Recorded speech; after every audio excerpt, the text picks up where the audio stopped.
தாவேக்கா தலைவர் விஜய் மீதான இந்த ஒரு வழக்கு ஏன் இந்த இடத்துல பெருசா பேசப்படுது அப்படின்னா, அவங்க மனைவி இந்த வழக்க தொடுத்திருக்காங்க அப்படிங்கிற பட்சத்தில, இவங்க 2 பேருக்கும் இடையேயான எது போன்ற கருத்து வேறுபாடுகள் இருந்துச்சு அப்படிங்கிறது நமக்கு தெரியாது. ஒரு கணவன் மனைவிக்கு இடையேயான விவாகரத்து வழக்கு அப்படிங்கிறது வந்து தேர் ஆர் மெனி ஃபேக்டர்ஸ் இருக்கு. அதாவது நம்ம எடுத்த உடனே ஒரு விவாகரத்து வழக்கு வந்துருச்சு அப்படின்ன உடனே ஒருத்தவங்க மீதான ஒரு தவறான குற்றச்சாட்டு வச்சிட முடியாது. திரு விஜயா இருக்கட்டும், அவங்களோட மனைவி சங்கீதாவா இருக்கட்டும். ஆக்சுவலா இது பொது வெளியில ஃபர்ஸ்ட்டு பேசக்கூடிய விஷயமே கிடையாது. முதல்ல வந்து இது வந்து ஒரு தனிநபர் சார்ந்த ஒரு வழக்கு. இது வந்து பொதுவெளிக்கு எப்படி வந்துச்சுன்னு தெரியல. அதுவே தப்பு. அப்படி பார்க்கும்போது யாருடைய வாழ்க்கையிலுமே தனிப்பட்ட முறையில அவர்களுக்கு ஏதேனும் ஏற்றத்தாழ்வுகள், ஏதேனும் பிரச்சனைகள் இருக்கக்கூடும். அத வந்து நம்ப கம்பேர் பண்ணி அவங்களுடைய மற்ற காரணிகள், அதாவது இப்போ பெர்சனல் லைஃப்ல ஒரு ப்ராப்ளம் இருக்கு அப்படிங்கிறதுனால, அத வந்து அரசியல் சார்ந்தோ, அது சினிமா சார்ந்தோ, அல்லது ஒரு பொருளாதாரம் சார்ந்தோ, ஒரு கம்பெனி சார்ந்தோ, அத வந்து நம்ம கம்பேர் பண்ணி பார்க்க முடியாது. கம்பேர் பண்ணி பார்க்கவும் கூடாது. அது தவறான ஒரு அணுகுமுறை.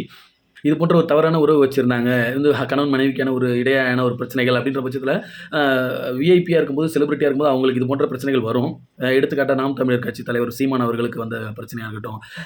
இன்னும் ஒரு சில கட்சி தலைவர்கள், சினிமா சார்ந்தவர்களுக்கு இருக்கலாம். அதாவது இதில உண்மைத்தன்மை இருக்கா? இல்லையா? அல்லது ஒண்ணு அவங்களோட தப்ப வந்து மறைக்கிறதுக்கு பூசி மொழுகுறாங்களா? அப்படின்னு நீங்க யோசிக்கிறத விட, இது வந்து ஒரு தனிநபர் சார்ந்த வழக்கு. இத வந்து நம்ம வந்து பொது வழியில, பொது வாழ்க்கை சம்பந்தமான அவங்களுடைய கான்ட்ரிபியூஷன் இதில கம்பேர் பண்ணி பார்க்கக்கூடாது அப்படிங்கிறது தான் என்னுடைய கருத்து.